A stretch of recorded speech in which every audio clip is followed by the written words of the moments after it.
I believe in God the Father Almighty, maker of heaven and earth. I believe in Jesus Christ, His only Son, our Lord, who was conceived by the Holy Spirit and born of the Virgin Mary. He suffered under Pontius Pilate, was crucified, died, and was buried. He descended into hell. The third day he rose again from the dead. He ascended into heaven and is seated at the right hand of God the Father Almighty. From there he will come to judge the living and the dead.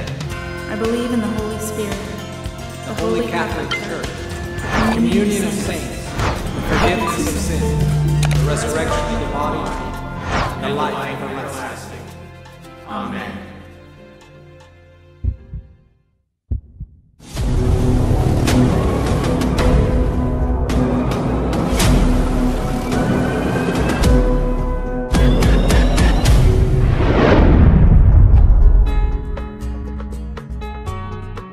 Setelah membahas konsepsi dasar Kristen mengenai Allah dan natur dari eksistensinya, kita siap untuk berfokus pada frase Bapa yang Maha Kuasa dengan memperhatikan hal-hal yang khusus yang diajarkan Alkitab mengenai Allah Bapa pribadi pertama Tritunggal.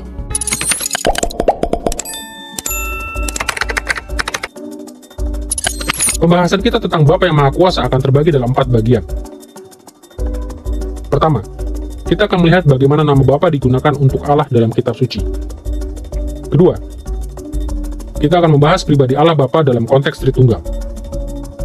Ketiga, kita akan mempelajari natur dari kebapaannya, hal-hal yang ia lakukan dalam perannya sebagai Bapa. Dan keempat, kita akan mendiskusikan kuasanya. Perhatikan pertama-tama penggunaan nama Bapa untuk Allah di dalam kitab suci. Alkitab menggunakan istilah Bapa setidaknya dengan 3 pengertian yang berbeda. Pertama, istilah itu digunakan untuk Allah sebagai pencipta segala sesuatu. Sebuah contoh untuk penggunaannya dalam pengertian ini dalam Perjanjian Baru ditemukan dalam 1 Korintus pasal 8 ayat 6, di mana Paulus menyatakan identitas Bapa sebagai Dia yang merupakan sumber dari segala keberadaan. Penting untuk disadari bahwa tidak setiap rujukan Alkitabiah kepada Allah sebagai Bapa dalam pengertian yang pertama ini merupakan rujukan kepada pribadi pertama dari Allah Tritunggal. Penggunaan kedua dari istilah Bapa menunjukkan relasi yang dimiliki oleh orang-orang percaya dengan Allah sebagai hasil dari adopsi mereka sebagai anak-anak lelaki dan anak-anak perempuan. Ketika Paulus mengatakan dalam Roma pasal 8 ayat 15 bahwa kita telah menerima roh yang menjadikan kita anak Allah, yang olehnya kita menyebut Allah Aba, Bapa, ia sedang menggunakan Bapa dalam pengertian yang kedua ini. Artinya, istilah Bapa digunakan untuk menunjukkan relasi yang unik yang ada di antara Yesus Kristus dengan Bapanya. Kita bisa merangkumkan ketiga penggunaan ini dengan mengatakan bahwa yang pertama berbicara tentang Allah sebagai pencipta, yang kedua berbicara tentang Allah sebagai penebus, dan yang ketiga berbicara secara spesifik tentang pribadi Bapa dalam hubungannya dengan anak. Sayangnya, sebagian orang Kristen secara keliru berpikir bahwa setiap kali Alkitab menggunakan istilah Bapa, Alkitab sedang membicarakan tentang pribadi pertama Allah Tritunggal. Tetapi doktrin Tritunggal belum diwahyukan dengan jelas sampai pada Perjanjian Baru.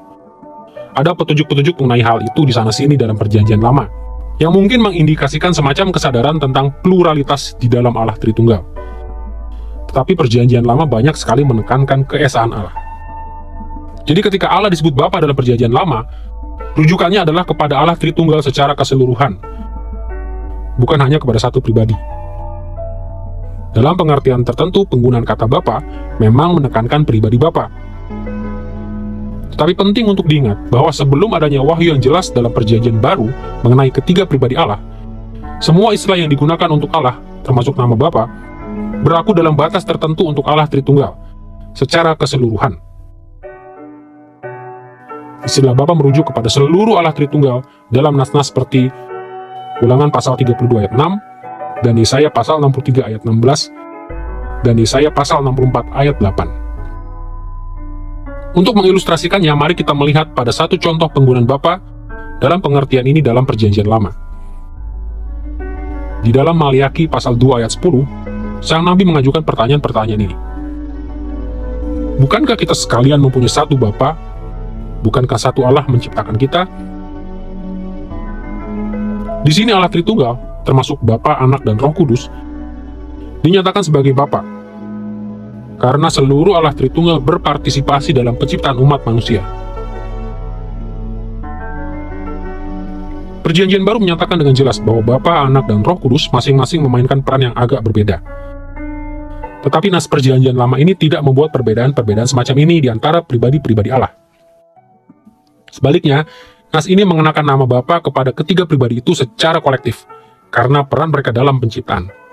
Yang menjadikan masalahnya lebih rumit lagi, pada saat penulis Perjanjian Baru mengambil dari Perjanjian Lama, ada di saat-saat ketika mereka juga merujuk kepada keseluruhan Allah Tritunggal sebagai Bapa dalam pengertian umum.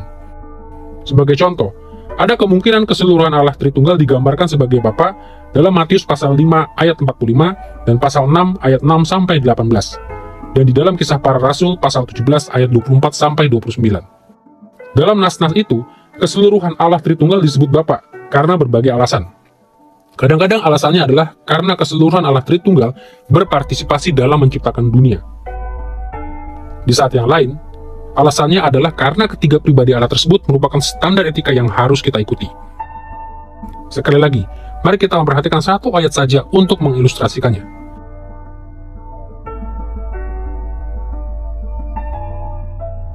Dalam Yakobus pasal 1 ayat 17, kita membaca kata-kata ini.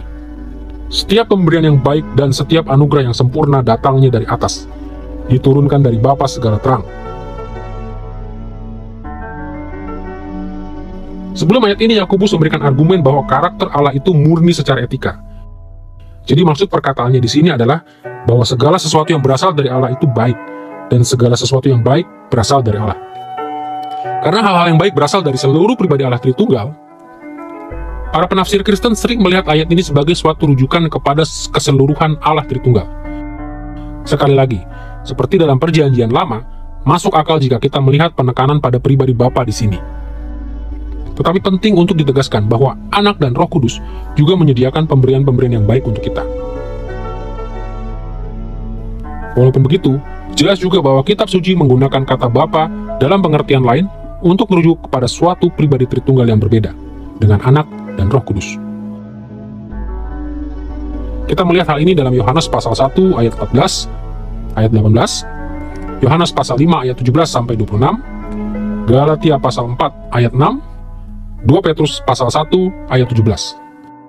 Sekali lagi, mari kita melihat pada dua contoh saja untuk mengilustrasikan hal ini. Dalam 2 Yohanes ayat 9, Sang Rasul membedakan antara Bapa dengan Anak ketika ia menuliskan kata-kata ini. Setiap orang yang tidak tinggal di dalam ajaran Kristus tidak memiliki Allah. Barang siapa tinggal di dalam ajaran itu, yang memiliki Bapa maupun Anak. Dan dalam Yohanes pasal 14 ayat 16-17, Yesus membedakan Bapa dengan Roh Kudus ketika ia memberikan jaminan ini kepada para rasul. Aku akan minta kepada Bapa, dan ia akan memberikan kepadamu seorang penolong yang lain, supaya ia menyertai kamu selama-lamanya, yaitu Roh kebenaran. Kini setelah kita melihat bagaimana nama Bapa digunakan dalam kitab suci untuk menunjuk kepada keseluruhan Allah Tritunggal, seperti juga pribadi pertama dalam Tritunggal, kita siap untuk melihat kepada pribadi Allah Bapa dalam perbedaannya dengan pribadi-pribadi lain dalam Allah Tritunggal.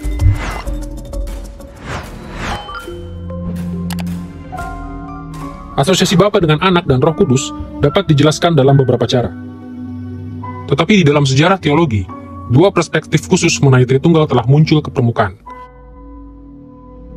Secara spesifik, berbicara dengan menggunakan istilah Tritunggal ontologis dan Tritunggal ekonomis adalah hal yang umum. Kedua pendekatan ini membicarakan Tritunggal yang sama, Bapa, Anak, dan Roh Kudus. Tetapi masing-masing menekankan aspek-aspek yang berbeda dalam hubungan antara ketiga pribadi Allah Tritunggal. Di satu sisi, sudah menjadi hal yang umum untuk membicarakan Tritunggal ontologis ketika kita berfokus pada keberadaan Allah. Kata ontologis berarti berhubungan dengan keberadaan. Jadi ketika kita berbicara tentang Tritunggal ontologis, kita sedang melihat kepada Tritunggal dalam kaitannya dengan keberadaan atau esensi.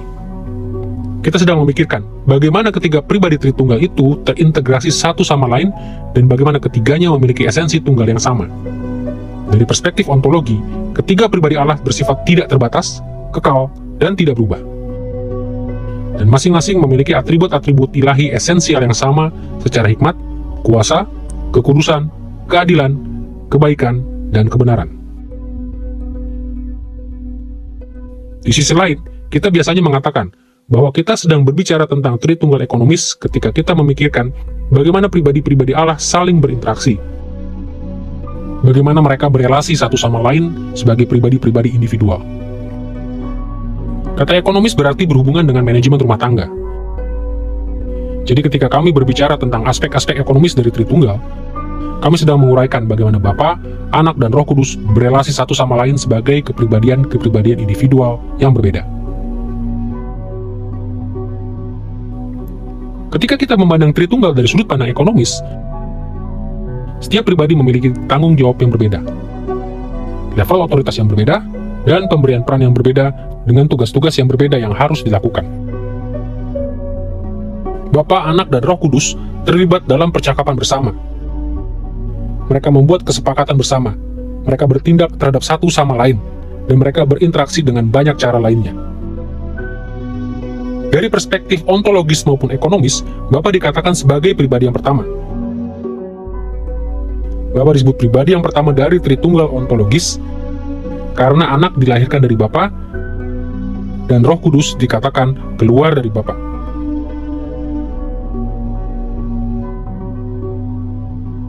Dengarkanlah kata-kata dari 1 Yohanes pasal 4 ayat 9 mengenai lahirnya anak. Dalam hal inilah kasih Allah dinyatakan di tengah-tengah kita, yaitu bahwa Allah telah mengutus anak yang tunggal ke dalam dunia supaya kita hidup olehnya. Kata tunggal berasal dari kata Yunani monogenes, dan sering diterjemahkan satu-satunya yang dilahirkan. Sayangnya, sebagian orang dalam gereja mula-mula berpikir bahwa ini berarti bahwa anak diciptakan dan tidak sepenuhnya ilahi. Bahkan pada masa kini, beberapa bidat menyangkal keilahian anak karena ia disebut dilahirkan. Untuk menjaga ajaran sesat ini, orang-orang Kristen telah secara tradisional mengatakan bahwa anak dilahirkan secara kekal oleh Bapa. Istilah ini menekankan bahwa tidak ada masa ketika anak tidak ada.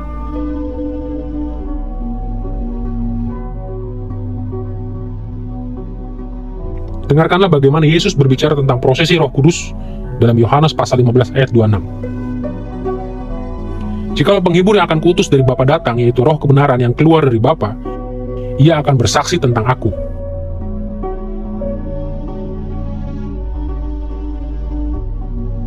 Kata keluar adalah terjemahan dari kata Yunani ekporuomai, dan sering diartikan berasal.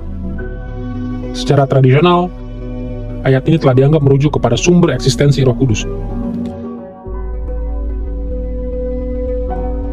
Sayangnya, nas-nas seperti ini telah menyebabkan banyak orang menyimpulkan secara keliru bahwa Roh Kudus tidak bersifat kekal atau tidak sepenuhnya ilahi. Jadi teologi Kristen tradisional telah secara cermat menegaskan bahwa Roh Kudus adalah anggota penuh dari Tritunggal dan bahwa ia sepenuhnya ilahi, sekalipun kepribadiannya secara kekal berasal dari Bapa. Selain menjadi pribadi pertama dari Tritunggal ontologis, Bapa juga disebut pribadi pertama dalam Tritunggal ekonomis. Dari perspektif ekonomis, Bapa dikatakan menjadi pribadi pertama, karena ia memiliki otoritas atas kedua pribadi yang lain, yang sangat mirip dengan otoritas seorang ayah atas rumah tangganya.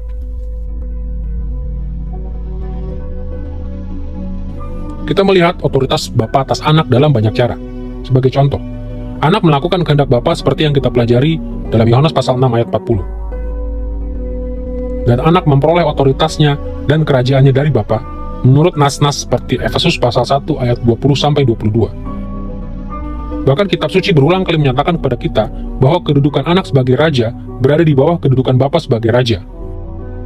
Kita melihat hal ini dalam konsep yang sering ditemukan bahwa Yesus duduk di sebelah kanan Allah, artinya di sebelah kanan tahta Allah.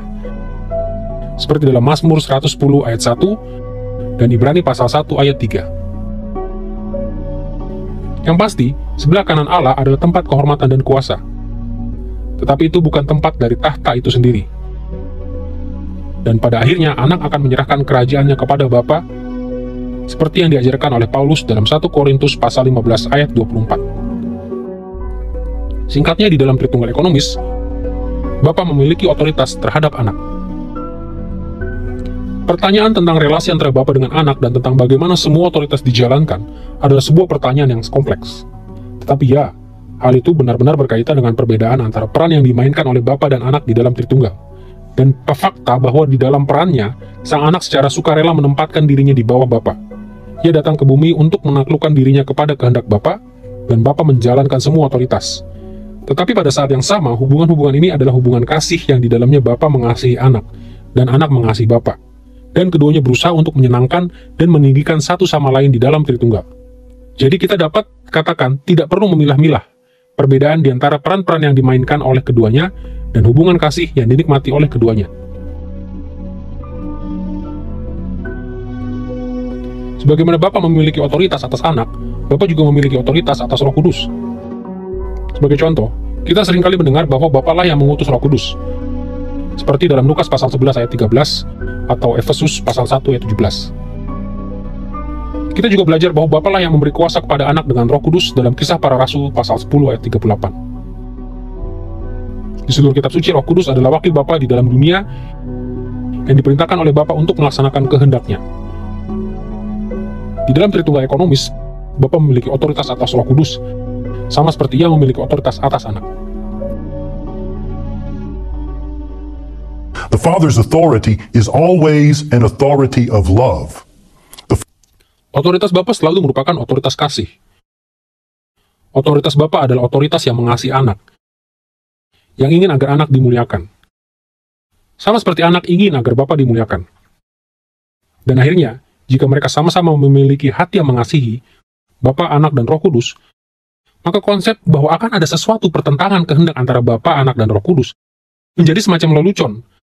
Karena jika anak secara kekal, dan Roh Kudus secara kekal, rindu untuk melakukan kehendak Bapa, dan Bapa secara kekal, rindu untuk memuliakan dan meninggikan anak dan Roh Kudus, maka secara esensial, di dalam kehidupan Allah, ada suatu kebulatan kehendak, suatu kebulatan kasih, karena suatu kebulatan keberadaan di dalam persekutuan Tritunggal ini.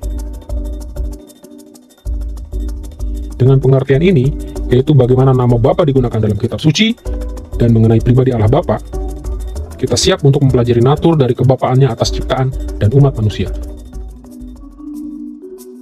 Sebelum kami menjelaskan kebapaan Allah secara terperinci, kami harus berhenti sejenak untuk mengemukakan bahwa sejumlah besar nas kitab suci yang membicarakan tentang kebapaan Allah berasal dari Perjanjian Lama sebelum masa ketika Allah dengan jelas mewahyukan natur Tritunggalnya. Dalam nas-nas ini, kata Bapa merujuk pertama-tama dan terutama kepada seluruh pribadi Allah Tritunggal dan bukan hanya kepada pribadi Bapa. Walaupun demikian, Perjanjian Baru mengasosiasikan kebapaan Allah terutama dengan pribadi Bapa. Jadi dapat dibenarkan jika kita melihat adanya penekanan pada pribadi Bapa di dalam teks-teks Perjanjian Lama ini. Ada banyak aspek di dalam kebapaan Allah yang bisa kita diskusikan. Tetapi kita akan berfokus pada 3 konsep yang paling menonjol dalam kitab suci. Pertama, kita akan membahas peran Bapa sebagai pencipta. Kedua, kita akan mempelajari kebapaannya dalam konteks posisinya sebagai raja atas ciptaannya dan atas umatnya. Dan ketiga, kita akan berfokus pada konsep bahwa Bapa adalah kepala keluarga atas umatnya. Kita akan mulai dengan menyelidiki perannya sebagai pencipta sebagai aspek dari kebapaannya. Dalam pengertian yang paling luas, kitab suci kadang-kadang merujuk kepada Allah sebagai Bapa dari segala yang diciptakannya. Sebagai contoh, kita mendapati hal ini dalam nas-nas seperti Ulangan pasal 32 ayat 6, Yesaya pasal 43 ayat 6-7, Yesaya pasal 64 ayat 8, Maleaki pasal 2 ayat 10, dan Lukas pasal 3 ayat 38. Sebagai contoh saja, simaklah kata-kata Paulus kepada orang-orang Athena dalam Kisah Para Rasul pasal 17 ayat 26-28.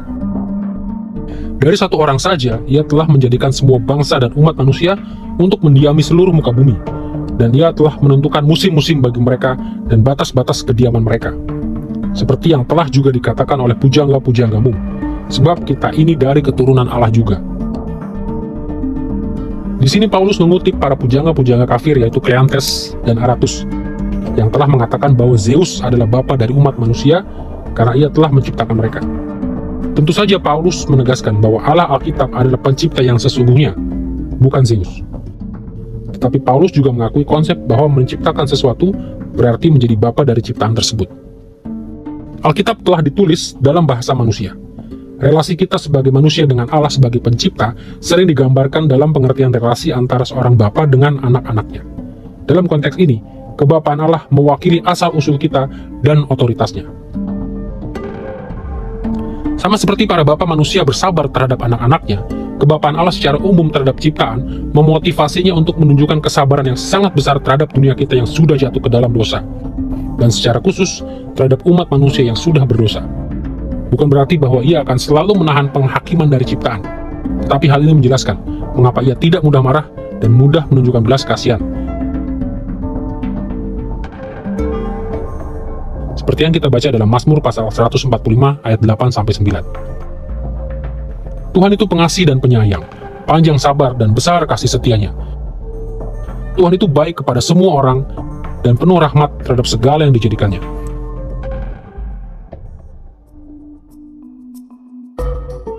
Setelah melihat peran Allah sebagai pencipta, kini kita siap untuk melihat bagaimana perannya sebagai raja berkaitan dengan kebapaannya. Dalam dunia Timur Tengah kuno adalah hal yang umum bagi rakyat untuk menganggap para raja manusia sebagai bapa mereka, dan bagi para raja untuk menganggap rakyatnya sebagai anak-anaknya. Hal ini juga sering direfleksikan dalam kitab suci. Sebagai contoh, Israel menganggap Daud sebagai bapa mereka, karena ia telah menjadi raja mereka. Tentu saja sebagian orang Israel adalah keturunan langsung dari Daud, sehingga ia adalah leluhur mereka secara harfiah. Tetapi ketika bangsa tersebut secara keseluruhan menganggap Daud sebagai bapa mereka, yang mereka maksudkan adalah bahwa ia adalah raja mereka. Simaklah Markus pasal 11 ayat 10 yang menceritakan bagaimana orang banyak berseru demikian. Diberkatilah kerajaan yang datang, kerajaan bapa kita Daud.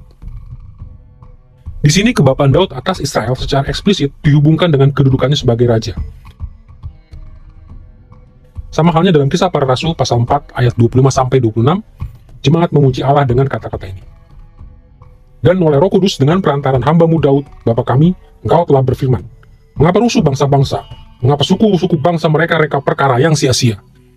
Raja-raja dunia bersiap-siap dan para pembesar berkumpul untuk melawan Tuhan dan yang diurapinya. Sekali lagi, Daud disebut Bapa Israel karena ia adalah yang diurapi Tuhan. Raja yang duduk di tahta Tuhan dan memimpin Israel dalam pertempuran melawan bangsa-bangsa musuh. Tetapi mengapa orang-orang kuno merujuk kepada raja mereka sebagai bapa mereka?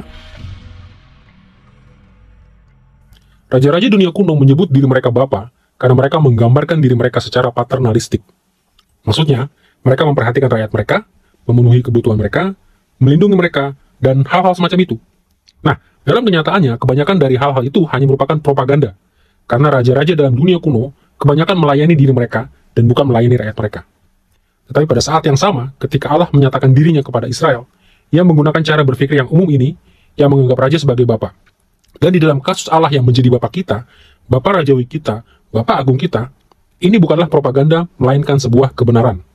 Allah merawat kita, ia memenuhi kebutuhan kita, ia melindungi kita seperti yang akan dilakukan oleh seorang ayah.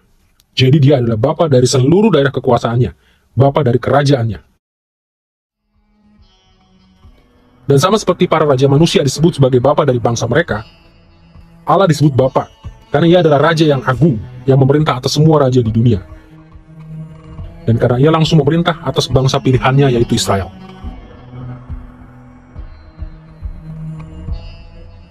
Simaklah cara Yesaya pasal 63 ayat 15-16 berbicara tentang kebapaan Tuhan. Pandanglah dari sorga, dan lihatlah dari kediamanmu yang tinggi, kudus, dan agung. Di manakah kecemburuanmu dan keperkasaanmu? Engkau menahan hatimu yang tergerak dan kasih sayangmu terhadap kami. Tetapi engkaulah Bapa kami. Engkau ya Tuhan adalah Bapa kami. Penebus kami sejak dahulu kala, ialah namamu. Di sini Allah disebut sebagai Bapa karena ia duduk di atas tahta surgawi, memerintah atas semua ciptaan secara umum, dan atas Israel serta Yehuda secara khusus. Secara spesifik, ini adalah permohonan yang ditujukan kepada Sang Raja Ilahi agar memimpin pasukannya dalam pertempuran, untuk menebus umatnya dengan mengalahkan musuh-musuh mereka.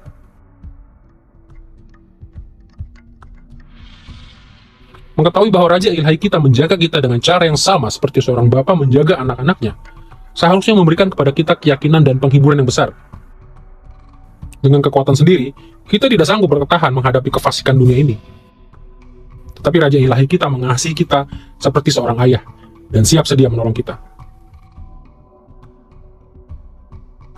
Sesungguhnya, inilah salah satu konsep yang Yesus ajarkan dalam doa Bapa kami, ketika ia mengajar murid-muridnya untuk berdoa kepada Bapa kami yang di sorga.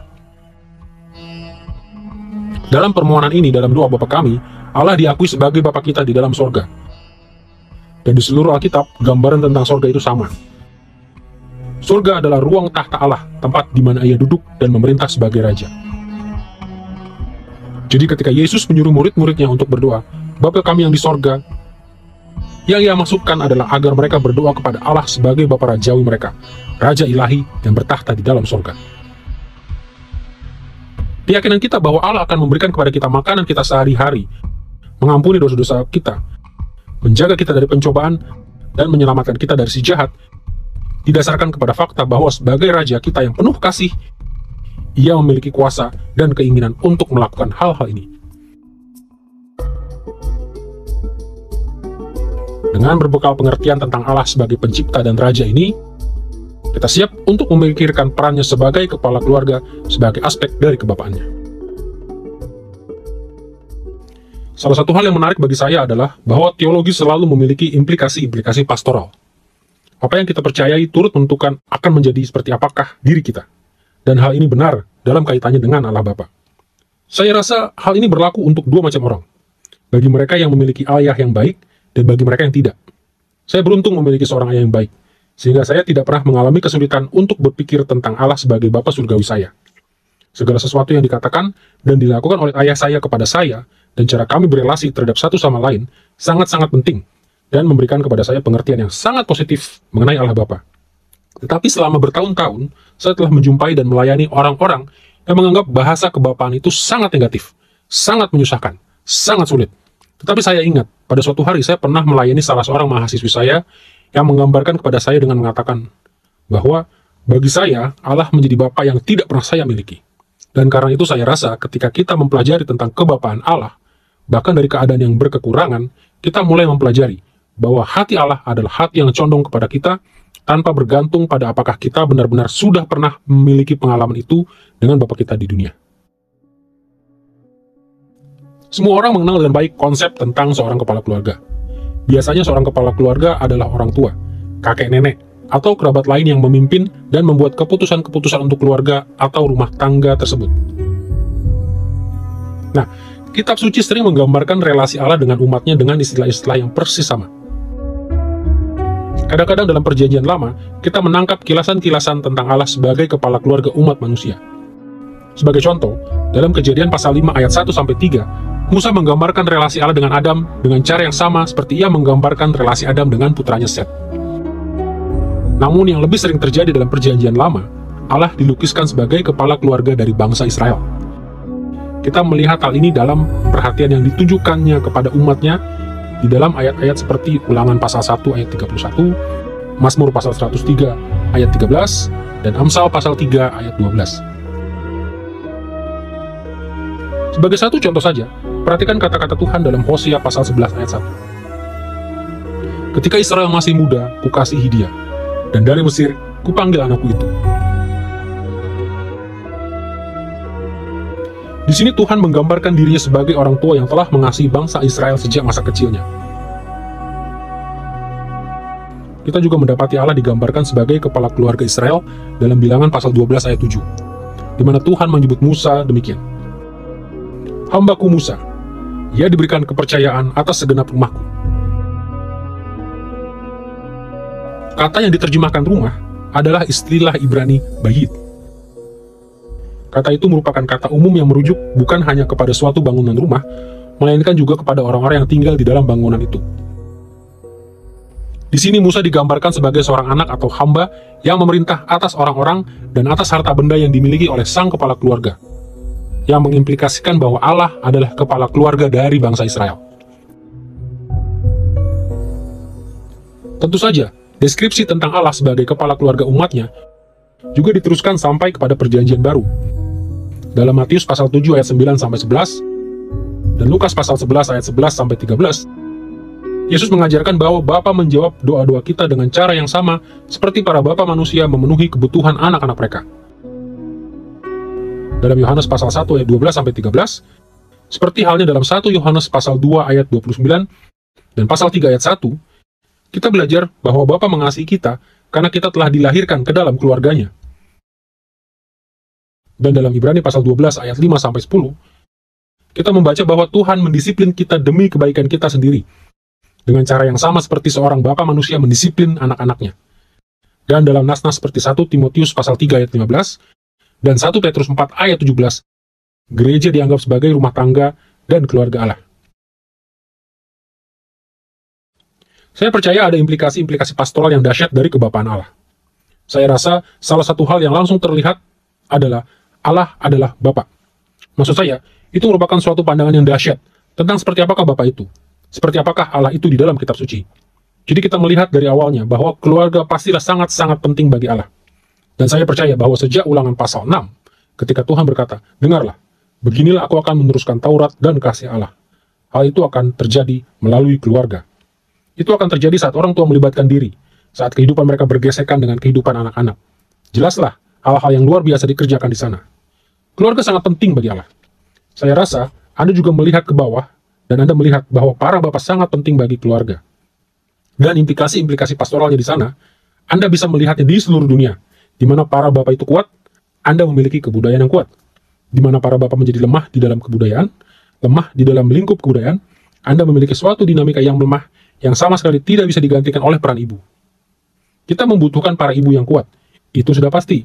Tetapi para bapak mutlak penting. Dan saya rasa satu hal yang Anda lihat dalam kebapaan Allah adalah dinamika itu sendiri. Saya melihat kurangnya peran bapak mengakibatkan terjadinya penyelewengan, kurangnya pendidikan, munculnya kejahatan.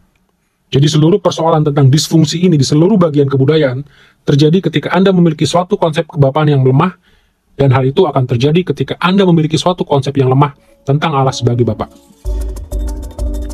Kini, setelah kita mempelajari nama, pribadi, dan kebapaan dari Bapa yang Maha Kuasa, kita siap untuk menyelidiki kuasanya yang tidak terbatas untuk melaksanakan kehendaknya. Lihatlah sekali lagi pada butir iman pertama dalam pengakuan iman rasuli. Di situ tertulis, "Aku percaya kepada Allah, Bapa yang Maha Kuasa, Halik langit dan bumi." Ketika pengakuan iman rasuli mengatakan bahwa Allah Bapa itu Maha Kuasa, artinya adalah bahwa Ia memiliki kuasa yang tidak terbatas dan tidak tertandingi. Di dalam istilah-istilah teologis tradisional, kuasa Allah yang tidak terbatas dan tidak tertandingi itu disebut kemahakuasaannya atau omnipotence. Dari akar kata omni, yang berarti semua, dan kata potensi, yang berarti kuasa. Kuasa Bapa tidak terbatas, karena Ia memiliki kekuatan dan kemampuan untuk melaksanakan apapun yang dikehendakinya. Dan kuasanya tidak tertandingi, karena Dialah satu-satunya yang memiliki jenis kuasa seperti ini. Kita akan membahas kedua aspek dari kuasa Bapa yang baru saja kita sebutkan.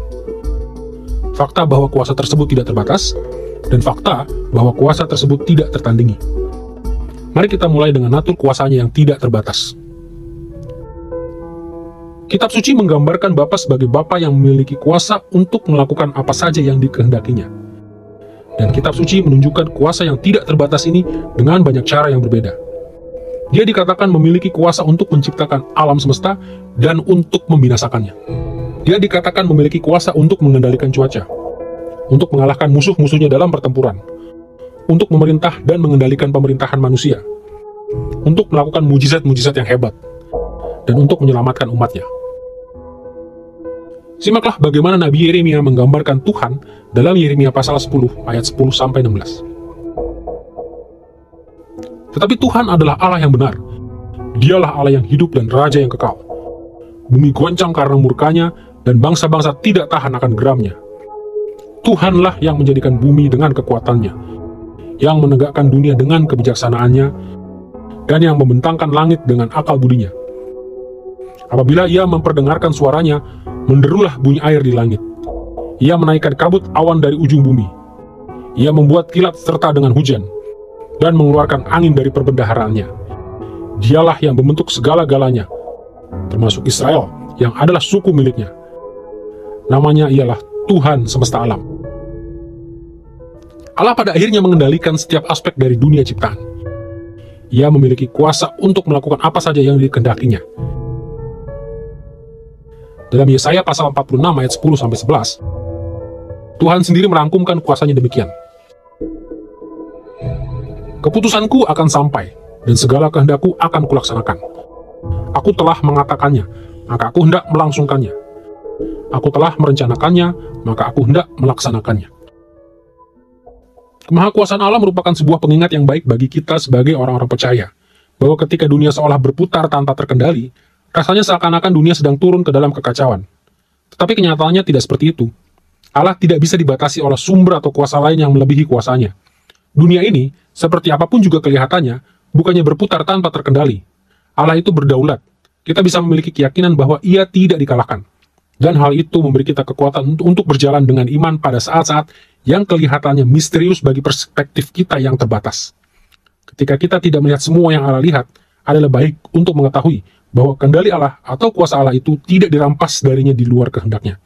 Apapun yang akan terjadi pada diri saya, apapun yang sedang terjadi dalam hidup saya, sedang terjadi di bawah otoritas tangan kasih Allah. Dan saya bisa memiliki keyakinan bahwa ketika saya tidak bisa menjelaskan keadaan saya, bahwa saya mengenal Allah yang menopang saya dan berjalan bersama saya untuk melewati keadaan ini.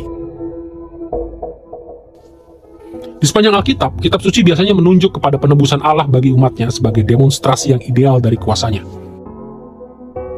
Dalam Perjanjian Lama, kita sering membaca bahwa Ia membuktikan kuasanya di dalam peristiwa Keluaran, ketika Ia memukul orang-orang Mesir dengan mengirimkan tulah-tulah, membebaskan orang-orang Israel dari perbudakan, memelihara mereka dengan makanan dari surga selama 40 tahun di padang gurun, dan memberikan kepada mereka penaklukan atas tanah perjanjian. Dalam pikiran orang-orang Israel kuno, peristiwa Keluaran merupakan contoh terbesar dari kuasa penebusan Allah yang mereka kenal.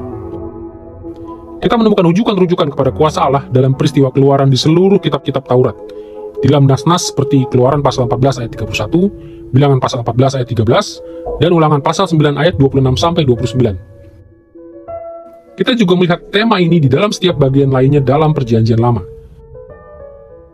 Kita menemukannya dalam kitab-kitab sejarah, di dalam 2 Raja-Raja pasal 17 ayat 36, di dalam kitab-kitab puisi, dalam bagian-bagian seperti Mazmur pasal 66 ayat 3-6, dan di dalam kitab-kitab nubuat, dalam bagian-bagian seperti Yesaya pasal 63 ayat 12. Nah, bukan berarti bahwa orang-orang Israel kuno mengabaikan penebusan rohani yang jauh lebih luar biasa yang mereka terima oleh anugerah melalui iman kepada Tuhan.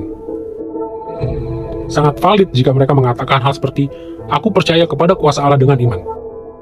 Tetapi banyak penulis Perjanjian Lama mendapati akan lebih meyakinkan jika mereka mengatakan hal-hal seperti, Allah membuktikan kuasanya dengan sendirian melepaskan seluruh bangsa kami dari perbudakan. Dan ini bukanlah sesuatu yang mengejutkan. Lagi pula demonstrasi-demonstrasi eksternal dari keperkasaan Allah dalam peristiwa Keluaran benar-benar tidak dapat dibantah. Sehingga bahkan orang-orang Mesir yang tidak percaya pun diyakinkan. Dengan pengertian mengenai kuasa Allah yang tidak terbatas ini, kami harus berhenti sejenak untuk menyebutkan bahwa ada beberapa hal tertentu yang tidak bisa atau tidak akan dilakukan oleh Allah, meskipun kuasanya tidak terbatas. Secara spesifik, natur Bapa mengendalikan segala yang dilakukannya. Sebagai akibatnya, Ia tidak pernah melakukan apapun yang bertentangan dengan naturnya. Natur adalah istilah yang luas, yang mencakup atribut-atribut esensial dan personal. Kita bisa mendefinisikannya sebagai karakter fundamental seseorang, atau aspek-aspek sentral dari keberadaan seseorang. Berkenaan dengan Bapa, naturnya mencakup bukan hanya keberadaan dan karakternya, tetapi juga relasi-relasinya dengan anggota-anggota lain dalam Tritunggal. Dan natur Bapa adalah mutlak, tidak berubah, atau immutable and unchangeable. Sehingga naturnya akan selalu memimpinnya untuk menggunakan kuasanya dengan cara-cara yang serupa. Beginilah Yakobus pasal 1 ayat 17 membicarakan kualitas natur Allah yang tidak berubah. Bapa segala terang, tidak ada perubahan atau bayangan karena pertukaran. Natur Bapa tidak membatasi kemampuannya untuk melakukan hal-hal yang selaras dengan naturnya. Tapi naturnya itu menjamin bahwa Ia hanya akan menggunakan kuasanya yang maha dahsyat itu dengan cara-cara yang konsisten dengan atribut-atributnya. Sebagai contoh, Ia tidak akan pernah berhenti memiliki sifat kekal. Ia tidak akan pernah mencabut otoritasnya atas Anak dan Roh Kudus.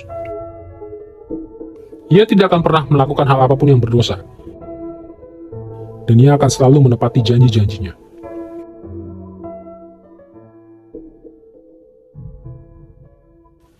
Hal yang sangat menarik bagi saya adalah bahwa salah satu faktor di dalam kebangkitan sains modern adalah pengakuan bahwa Allah bekerja dengan cara yang sama sekarang ini seperti halnya di masa lalu. Sedangkan dimanapun animisme diterima di dalam dunia ini, kepercayaan bahwa ada banyak Allah dan bahwa Allah berdiam di dalam elemen-elemen dunia ini, kepercayaan bahwa Allah sama sekali tidak bisa ditebak, dan jika Allah sama sekali tidak bisa ditebak.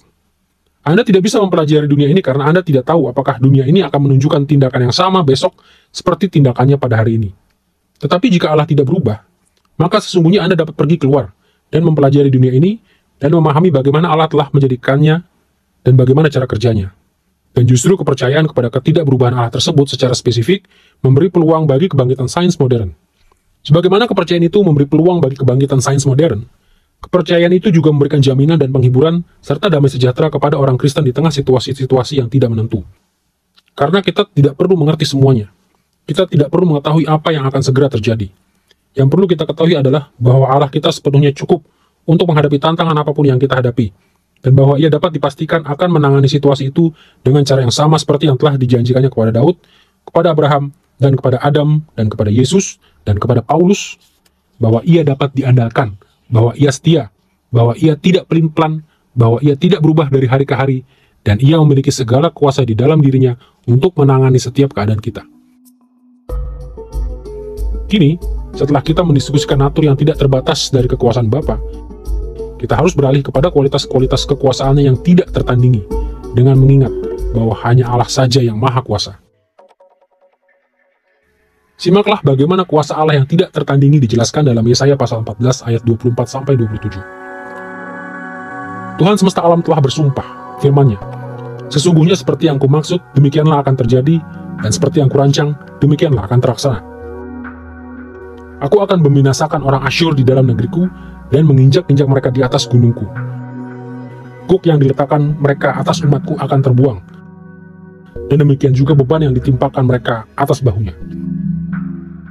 Itulah rancangan yang telah dibuat mengenai seluruh bumi, dan itulah tangan yang teracung terhadap segala bangsa. Tuhan semesta alam telah merancang, siapakah yang dapat menggagalkannya? Tangannya telah teracung, siapakah yang dapat membuatnya ditarik kembali?" Perhatikan bahwa di dalam nas ini deskripsi tentang kuasa Tuhan yang tidak terbatas diikuti dengan penegasan bahwa hanya Dia yang memiliki kemahakuasaan. Tidak ada yang bisa menggagalkannya, tidak ada yang bisa membuat tangannya yang telah teracung itu ditarik kembali. Fakta bahwa kuasa Allah itu tidak tertandingi mengalir secara alamiah dari fakta bahwa hanya ada satu Allah yang sejati. Tentu saja jika ada keberadaan lain yang memiliki kuasa yang tidak terbatas, status Allah sebagai satu-satunya Allah bisa dipertanyakan. Lagi pula, suatu keberadaan yang memiliki kuasa yang tidak terbatas itu pastilah ilahi, atau bisa menjadikan dirinya ilahi berdasarkan kuasanya sendiri. Inilah pada dasarnya yang diberitahukan Allah kepada Ayub dalam Ayub pasal 38. Ketika ia berkata bahwa Ayub akan mampu membenarkan dirinya jika ia bisa terlebih dahulu melakukan perbuatan-perbuatan yang ajaib yang telah Allah lakukan, seperti menciptakan, mengatur, dan dengan pemeliharaannya mengendalikan alam semesta. Tetapi realitasnya adalah bahwa hanya Allah yang benar-benar ilahi. Dan karena itu hanya Allah yang memiliki kuasa yang tidak terbatas. Sayangnya di dalam zaman kita, ada banyak orang Kristen yang bermaksud baik, menyangkal bahwa Allah itu maha kuasa. Mereka salah memahami kitab suci yang mereka anggap mengajarkan bahwa Allah sendiri sedang berusaha semampunya bagi ciptaannya. Tetapi kemahakuasaan Allah adalah suatu ajaran praktis kitab suci yang luar biasa. Ketika umat Allah mengalami kesulitan, mereka berseru memohon pertolongan Allah, karena mereka tahu bahwa Ia sanggup menyelamatkan. Ketika kejahatan seolah mengendalikan dunia, kita bisa memiliki keyakinan bahwa Allah sepenuhnya berkuasa atas kejahatan. Tanpa iman kepada kemahakuasaan Allah, kita tidak mempunyai dasar untuk meyakini bahwa Allah akan mengalahkan musuh-musuhnya, dan bahwa anak-anaknya akan menerima berkat-berkat kekal yang telah dijanjikannya. Sungguh menakjubkan jika kita memikirkan tentang semua kekayaan teologi yang digulirkan ke dalam frase Bapa yang Maha Kuasa. Kita melayani Allah yang berkuasa, pribadi, dan kebapaan yang mengasihi kita, dan memperhatikan kita dengan cara-cara yang menakjubkan. Dan kita bisa sepenuhnya yakin bahwa perlindungannya tidak akan pernah gagal, karena kita tahu bahwa Dia sendiri tidak akan pernah gagal. Ia akan selalu menjadi pencipta kita, Raja kita, dan kepala keluarga kita. Ia akan selalu memiliki kuasa yang tidak terbatas dan tidak tertandingi, dan ia tidak akan pernah berubah. Ia akan selalu hadir untuk menyelamatkan kita, dan keselamatan yang ditawarkannya sama kekalnya dengan dirinya.